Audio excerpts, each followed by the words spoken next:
Wala Ang lakas talaga kamot. ng appeal nito, guys. Wala. Kahit nung nagtatrabaho kami sa ABS-CBN, may dumarating na bouquet of flowers lagi nung nagdi-DZMM ka pa nun eh. Anong Alam kwento mo ng pala bouquet yun. of flowers na to? Alam Sino mo pala nagpadala sa'yo niyan? yun. Hmm. Well, Ah. nanalo na siyang senador.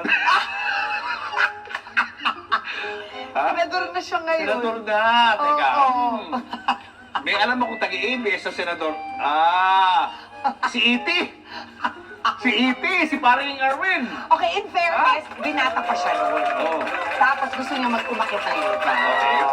Tapos ayaw, una nahiya siya. Siguro tinitignan niya kung makakapasta siya sa akin o hindi, diba? So, ginagawa niya, Oo. nagpapadala siya araw-araw ng isang ang laki talaga Laki. kasi ng Oo, flowers. napapansin ko nga. Lalaki Oo, naman yung nakita mo dumarating yun, sa'yo. diba? Oo. Tapos nakasulat, from your secret admirer. Wow, secret na. So, akala ko naman, wow, sino kaya Ay, to? papakilala pa? Tapos, una akala ko nga, Oo.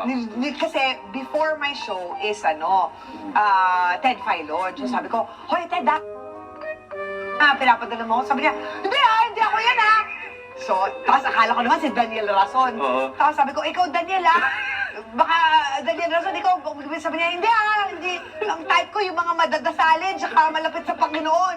Sabi Wala ka na. kasi, pre, ano pala, may sarili Out ka na, out ka na. may sarili palang relihiyon yung Oo. diba, si Daniel, diba? Yes, oo. Ano yan, Oo. very, ay sabi ko, sorry naman, sabi ko Oo. gano'n, hindi ko naman alam na elder ka na pala sa community mo, gano'n. Oo. Tapos so hindi ko talaga alam, lahat inaano ko, ikaw, ganito, gano'n. Ikaw, alam ko na hindi, kasi alam ko in love na in love ka kay Tintin nun. So, Hindi na ako suspect. Hindi Hindi ka ako na suspect. suspect, Okay, iniisa-isa ko kasi, Okay. sunod-sunod yun parang araw-araw, tapos mga 2-3 linggo.